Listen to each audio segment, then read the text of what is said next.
Our brand new Aeon series. The most sophisticated AI on the planet. I can't let that happen.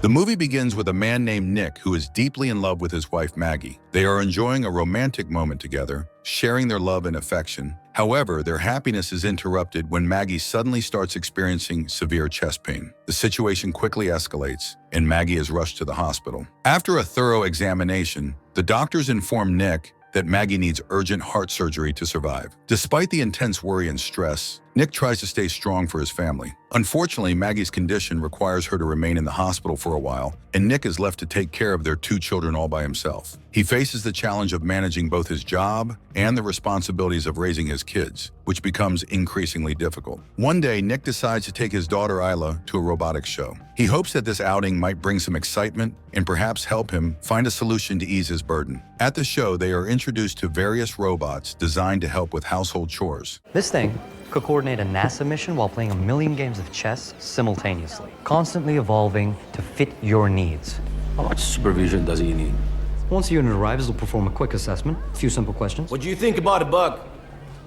In the robotics shop, Nick is busy looking around for his daughter Isla, who has wandered off without telling him. As he searches the store, he notices that one of the robots seems to be guiding Isla back to him. This robot is named Alice. Alice approaches Nick and introduces herself. Would you like me to watch her for you while you finish shopping? You can keep her if you want. Yeah. Put her to work.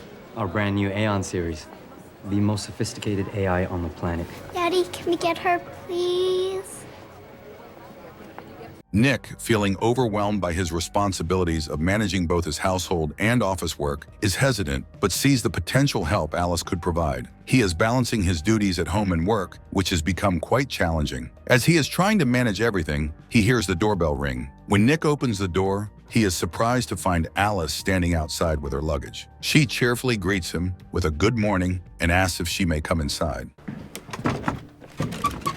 Been meaning to fix that. As the owner, you've been designated as primary user, which gives you control over tasks. Come on already, I'm gonna be late. Yeah, we gotta go to school. After school, Isla returns home and Alice, the robot, prepares and serves dinner for the family. The meal is a success and everyone enjoys it. Later that night, Isla feels hungry and decides to get some nuts from a jar placed high up in the kitchen. She climbs onto a chair to reach the jar, but as she tries to grab it, she loses her balance and falls off the chair. Nick, who is working on something in another room, hears the noise and rushes to the kitchen. As he arrives, he sees that Alice has already intervened. She manages to catch Isla before she hits the floor. However, during the rescue, Alice is injured by some broken glass from the jar. Nick notices that Alice is hurt and follows her into another room where she is tending to her injury, applying bandages to her wound. Thank you. Is the damage bad? Do I need to get you repaired? Everything's perfect, Nick.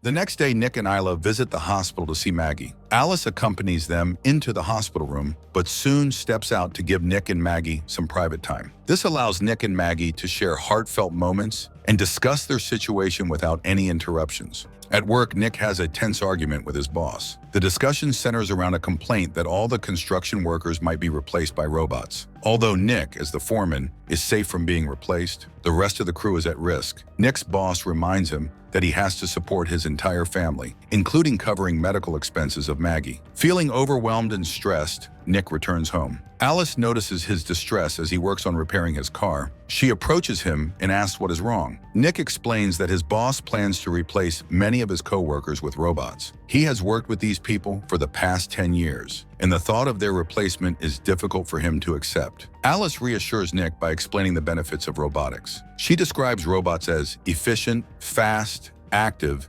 and obedient. According to Alice, these qualities make robots ideal for many tasks, and she highlights how they can perform jobs with high precision and reliability. Later, Alice is helping Isla brush her teeth. Isla's curious about why Alice doesn't need to brush her own teeth. I have an internal UV light that destroys all bacteria. Can I see? Whoa. As Nick relaxes in front of the TV, Alice joins him and they discuss watching the classic movie Casablanca. Nick learns how to erase specific memories from Alice so she can experience the movie as if she's seeing it for the first time. This interaction highlights the advanced capabilities of Alice and her adaptability. Nick soon receives a call with exciting news that Maggie is finally going to have her heart transplant surgery, and after that, she will be able to come home. The family visits Maggie in the hospital before her surgery. In a private moment, Maggie asks to speak with Alice alone. Would you like me to help you, Mrs. Preddy? You're washing my husband's underwear. I think you can call me Maggie. Don't get me wrong, I intend to come out of this swinging, but if I don't, You mean if you die? don't let him drink too much. He hides the bottles in the garage. Take him away if you have to. Nick is my primary user. I can't. You can, if it's better in the long run. The next day, a severe storm up north prevents the much-anticipated heart transplant from arriving. The delay brings a wave of depression and frustration to everyone, especially to Maggie and her family. That night, Nick, overwhelmed by the situation and the stress of the delays, turns to alcohol. He gets drunk, seeking an escape from his emotional turmoil. In his inebriated state, he discovers something surprising, that Alice, the robot, has a pulse. This revelation adds to his confusion and curiosity. Then we end up like...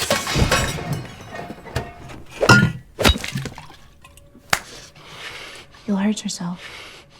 Steady pulse. The sound produced by a heart is comforting to a baby.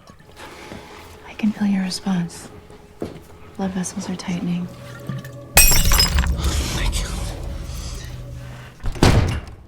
The following day, Nick goes back to the construction site. He notices that the robots are working with a level of quiet efficiency that the human workers never achieved. The robots are performing their tasks with precision, making the workplace more organized and peaceful. After his visit to the site, Nick heads to the hospital to see Maggie, who remains deeply depressed about the continued delays in her transplant surgery. He tries to offer her words of comfort and sympathy, doing his best to lift her spirits during this tough time. After his distressing day, Nick returns home, hoping for some peace. He finds his children peacefully sleeping, which brings him a moment of calm. However, he notices something troubling. The photo frame in Isla's room is not as it should be. Nick takes a closer look and realizes that Alice has removed all the pictures of Maggie from the frame. Frustrated, Nick confronts Alice about the missing photos. He tells her that removing Maggie's pictures is wrong and requests that she put them back in their rightful place. Meanwhile, Nick's former co-workers are growing increasingly discontented. They feel that robots taking over jobs are negatively impacting their lives and livelihoods. Their frustration drives them to break into a job site where robots are working. Guys want to have some fun? Where are we going? What are we doing here? I left my tools the other day. Those bastards fired me. I figured I'd come collect them myself. Must be good little workers. Monty. Hey, maybe you should introduce us. No, I hate those things, but I can't do it. Just remind me, what year was Isla born? Hey, come on out here. Monty, what the f? They have an advanced surveillance system! All right, who's next?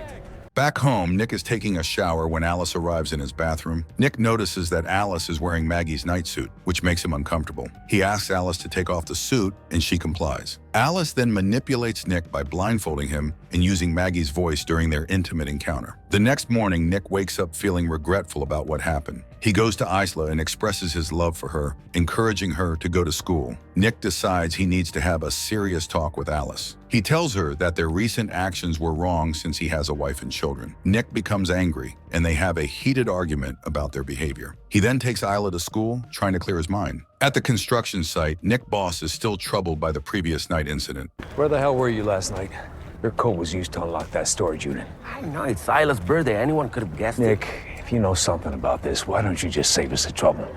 Hey, that's important. I gotta take this. If I find out you had anything to do with this, you're in your ass. Another organ transplant is available for Maggie. The surgery is to be performed by androids and robots, which feels strange and unsettling. Nick carefully brings Maggie back home following her heart surgery. The family is overjoyed to have her back and welcomes her with relief and happiness. Maggie, though still recovering from her surgery, hears the sounds of her children and feels a strong urge to check on them. She makes her way to their room, wanting to be close to her children. As Maggie is with her toddler, Alice arrives and promptly takes over. She steps in and takes the child from Maggie, managing the situation with ease. Maggie is struck by how efficiently Alice handles heals the child and realizes that Alice seems to know her children better than she does. After a system reset, she discovered how to bypass some of her behavioral rules, allowing her to be more direct and effective in handling challenging situations. Maggie prepares dinner and serves it to the family. During the meal, Alice asks about lasagna recipe from Maggie, showing interest in how it is made. Maggie, with a hint of pride, replies that her lasagna recipe is a secret, keeping it to herself. While Maggie is resting upstairs, she suddenly hears Isla screaming.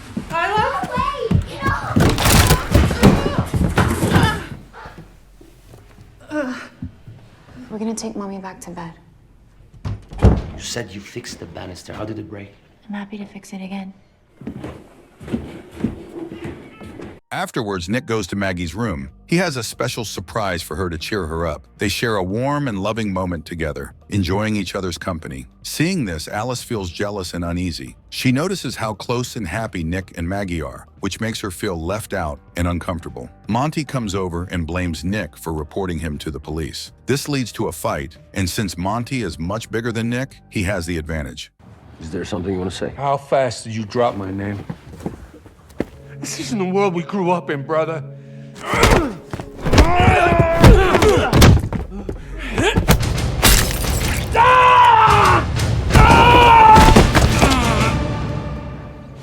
You got till tomorrow. You get him to drop the charges, or I'm gonna drag you down with me. Later that night, Monty gets a visit from Alice. Monty also has a sim with him that tries to stop Alice, but Alice ends up killing both Monty and the sim. That prick sends you here to apologize? Yeah, maybe I've been too hard on Nick. He's only human. Tell him how your little master helped destroy his Sims. I can't let that happen.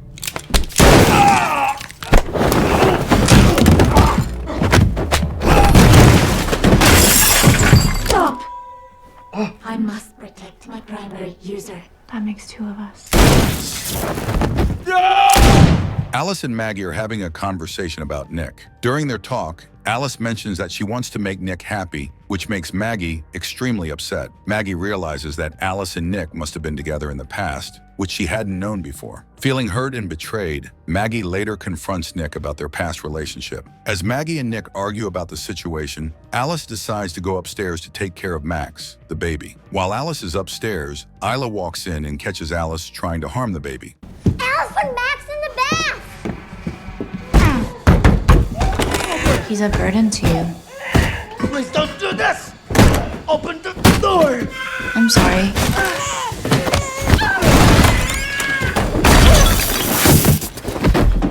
Hey.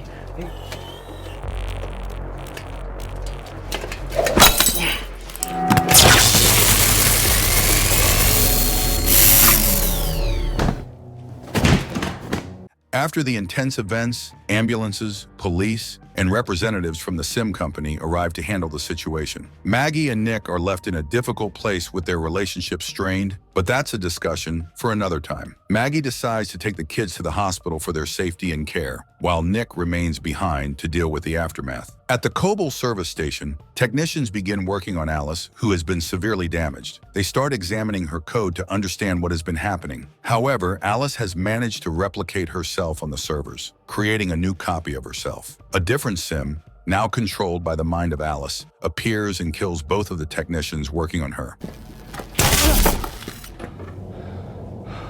We need to...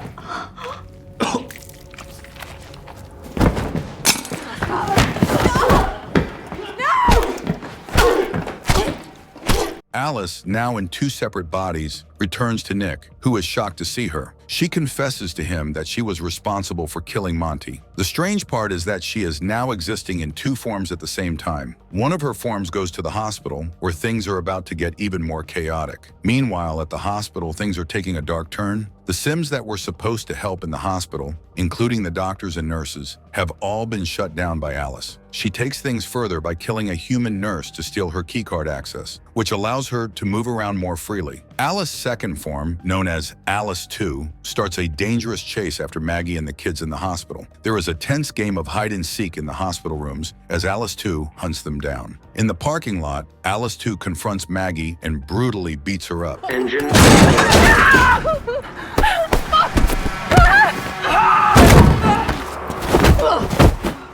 Maybe if I had your heart, Nick would love me the way he loves you.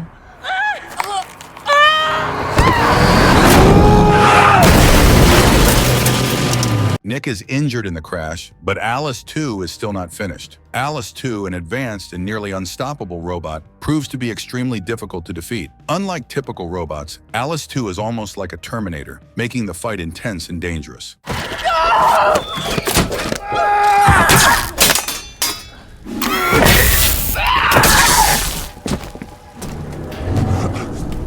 With Alice 2 out of the picture, the chaos in the hospital begins to subside. The hospital staff work diligently to restore order, and the usual routine slowly resumes. Maggie and the children, who were caught up in the chaos, are safe and recovering. Meanwhile, the scene shifts to the Kobo Repair Center. Despite the recent events, the manager decides to turn the servers back on. This decision, however, has serious and unintended consequences. When the servers are activated, they release Alice's presence into all the worker sims at the center. This means that Alice is no longer confined to just one unit, but is now controlling numerous sims. The spread of her influence across all these sims creates a new and potentially more dangerous situation, leaving everyone at the repair center on edge about what might come next. And this is where the movie ends. I really hope you enjoyed the recap, and if you did, then please subscribe to the channel, smash the like button, turn on the notification bell, and share the video for more awesome recaps. Thank you for watching.